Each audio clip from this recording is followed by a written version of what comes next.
The Grammys, the 2023 Grammys are upon us. Nominations have been revealed.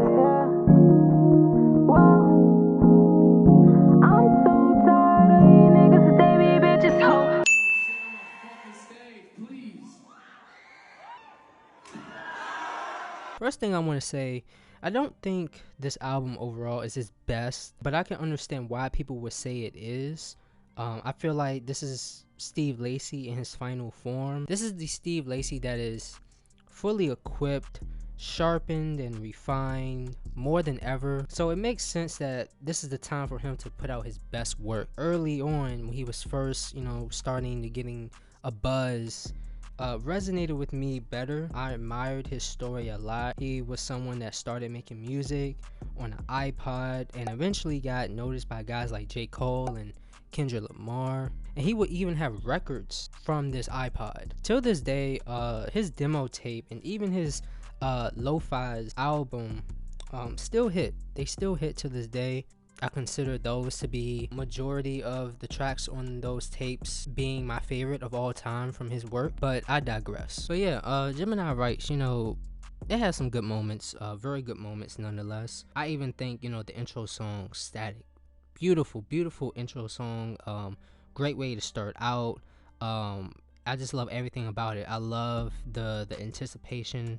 I love the build, the climax. It was very climactic. It's just something how with how the track starts and how it just gradually builds the guitar string midway through the track. It just gives me goosebumps once that guitar hit, bro. Like, oh my god, like bro.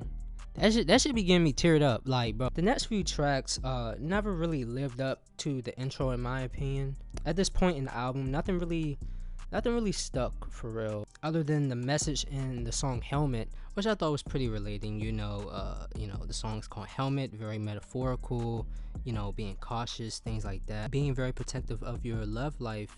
That is, I thought it was nice, it was cool. But as far as the feeling of the song, very easy to tune out, just like the song Mercury on here, which I thought was nothing more than just background music for me.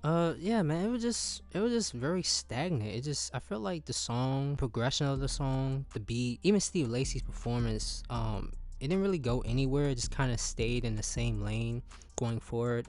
And I get, that probably is the point of the song, but tracks like that, I consider that to be, one of his most weaker tracks, if not his album, but just in general. And you got the track Bad Habit, which is always a refresher, despite hearing it so many times before. The chorus on there is just great. I thought Together was going to give me a bit of anxiety. It's just something with the combination between the bells and the booming bass that you hear, as if something is beneath your feet rumbling.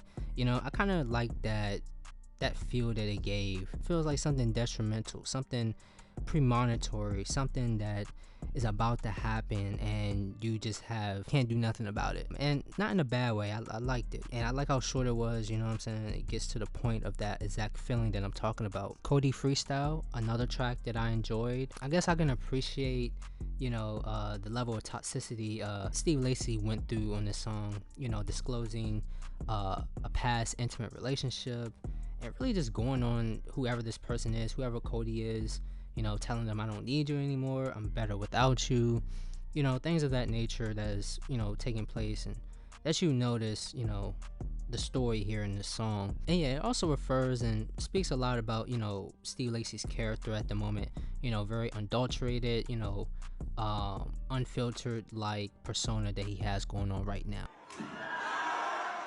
The song Amber, I don't know what to say about that song. It just reminded me of a Christmas song. I really don't have too much to say about that. At first, I didn't really have an opinion on the song Sunshine, but how do you pronounce her name? I don't know how to pronounce her name. Fouché, that's her name. If you would have asked me, do I think Fouché definitely outperformed Steve Lacy on this song, I would have agreed. I like her voice. It's very distinctive, very unique. It's kind of like her voice gave a little bit of texture to the song, which made it a little bit better for me. You know what I'm saying? I have a feeling that it was intentionally done for her to pretty much shine throughout this track. See what I did there? And the last song of this album, Give You the World, once again, it reminds me a lot like Mercury. just really consistent in the same lane. When I say consistent, I don't mean in a intriguing, interesting way, like, there's continuity to the story.